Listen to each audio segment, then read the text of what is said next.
Hi, my name is Michael Lee of the Source Code Group, and this is a walkthrough of some of the thinking around the updates to the directory and the file pages, aka the tree or the blob view within the repository views in GitLab.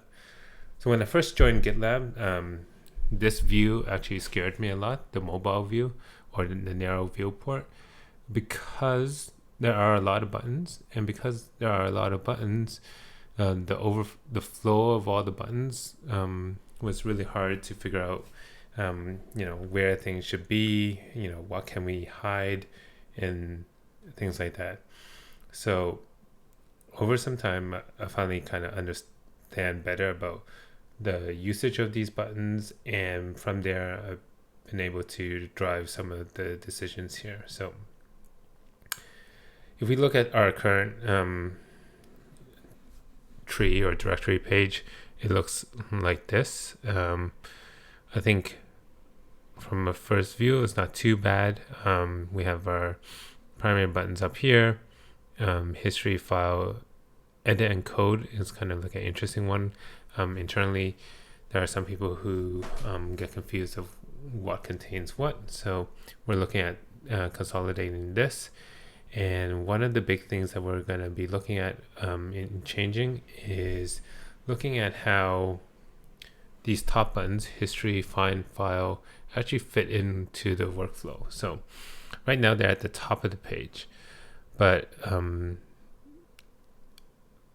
believe that by moving file closer to the path, that's actually closer to kind of like the action that we want people to take, where you're looking for a specific file or folder. There's a related issue that looks at popping up this search in place. So with these two changes in place, this would make a logical decision. The history button takes you to the commit list of all the commits up to that point. The other part where we display commit information is in this gray widget here on the page. So what I propose to do is add the history to this widget, and this will allow you to understand what's the current commit, and if you wanted to see a history of all commits to that point, it's right there. And for this to work, it needs to be consistent across both directory and file pages. Otherwise, we'll run into a situation where people feel that it's moved or is inconsistent, whether you're looking at the project overview, directory page, or the single file. We don't want things to move around. We want things to be consistent. So this is a good way for surfacing the history in a consistent manner. You can see that at the top here, now there's a title for each page. So this will get the respective H1 element, and this is the title of the page. It may seem a little bit redundant here with the path, but I think it serves a good purpose of telling you where you're at on the page. And it's consistent for both directory and file pages, so that the layout is consistent. In the overflow, we start looking at moving actions such as lock and compare into here, and looking at combining the previously edit and code menus into one drop down. So previously we had a situation where we had two things. We had edit, which had the web IDE and workspaces and Gitpod, and we had code, which had a lot of links down here. We made a change to go listing them individually here, because at the time it was understood that the segment control was deprecated, but in fact we could use a button group, which is still a valid component to represent that, and thus save some space. So that's where we get this kind of layout here. A lot of these links are either SSH or HTTPS, so we can use a button group with a single selection to toggle between either SSH or HTTPS, and as a result that would drive the different clone URLs and the different states for Visual Studio Code and IntelliJ, depending on the mode you are. So currently it's SSH, but if you switch to HTTPS, you can see that the clone URL would change, and the respective menu items here would change as well. Nothing changes with the workspaces and how they work, or WebID or Gitpod. That just stays how it is currently. So that is looking at the directory page. Looking at the single file, the existing version has many different blames, and the layout of the primary button is in between multiple button groups. So we can look at different ways to making it more pajamas-like. So over here, we've moved the primary button to the top of the page, which is consistent to how we're doing it in the directory view. You can see that there's a page title that has moved up from here. We moved the blame, and actually we stopped doing the mix of the icon and the label and just listing them out by its label, because it's clear, because it's really hard to find a good icon for blame. So I think this is a good approach.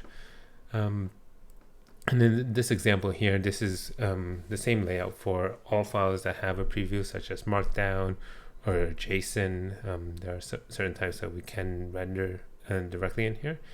So that's our default view, rather than what we did previously, where our default was in the middle. So preview here, code, and then blame.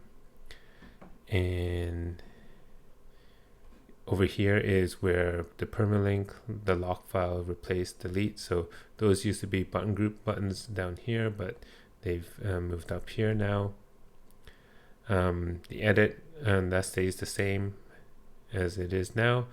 And for the scenario where it's just a code file itself, there is no preview, we would display it without the preview. So take out the preview, it's code and blame, so the sequence is still the same there. And you can see that the layout doesn't change much between whether you're looking at a Ruby file, a Markdown file, or a directory. The structure of the page stays generally the same. Where it gets kind of interesting is what we're going to do to the narrow viewport. So this may show up in like mobile devices, or if you just squish the page small on your desktop. So what we have previously is a lot of buttons and drop downs. So this is the directory page. So what we're going to be looking at is using the same pattern, where the find files at the top, in between the branch the ref selector or branch selector here, and the path. The copy path is now on the path itself, is not on the file and down here. And this allows you to copy both the directory and the file. At the moment, the only way you can copy the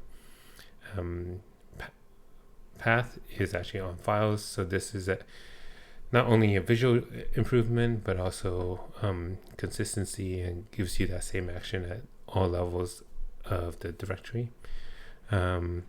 History was a button, using that same idea that it takes up a certain amount of space.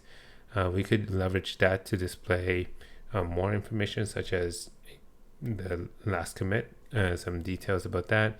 Click on this would expand out the details. Click on history would take you to the commit list. So within a narrow viewport, you have a lot more functionality here. And actions are the overflow menu, such as lock or compare. This adds a file, branch, things like that. And code allows you to open up the code menu. We could go with the simple approach here, or just display the same options that we have currently in the menu, so not limiting the ability to go to the WebID and web mode in narrow viewports. So, totally possible. And if we look at the file itself at smaller breakpoints, we can see that there's a lot of buttons over here. By making some changes with the layouts, we can consolidate and clean things up a little bit by making things a lot more clear. There is some discussion whether we should include these buttons in the narrow viewport directly or within the actions.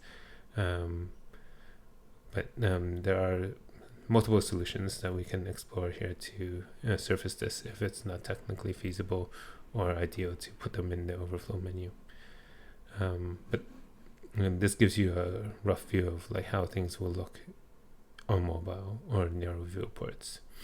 When dealing with long directories, the idea is that we would truncate them, and then if you expand it and then it just wraps, the action to copy them is right there, so it shouldn't really change your functionality, and the page layout would just shift down, and that's totally fine because you've asked to move it down, expand it out. So that is that. So if I jump over to the other part of this is looking at how we use this in practice and this new layout change that we make. This is an example of how we could use it. This is an old issue where if we have a locked file, we put a little lock file here, but once you get into the file itself, there is no way for you to tell that it's locked, except by this unlock button over here. So the question was like, where do I put this lock icon? It should be simple to grab this icon and stick it. Like, do I stick it here? Do I stick it here? It's unclear where I should put it. And this works for this length. What happens if the page gets longer? And for unfortunate reason, the lock icon looks very similar to copy. So if we put them side by side, that could cause some confusion as well. So moving ahead to the new layout, we move the copy path up to the path, so it's up there, and then this frees up the title to accept the locked icon. And this is a way where this new layout allows us to do a lot more with the page through attributes and labeling, to give it more information on the page without cluttering up the page. If you hover and go over the lock file, we can display in detail, who locked it. That information is not available now. That's only available on the locked files list at the moment, but this is something that could be included as well in the future. And this is just used as an example of how this new layout can help us improve information display across the board that's consistent for directory and file pages. Thank you.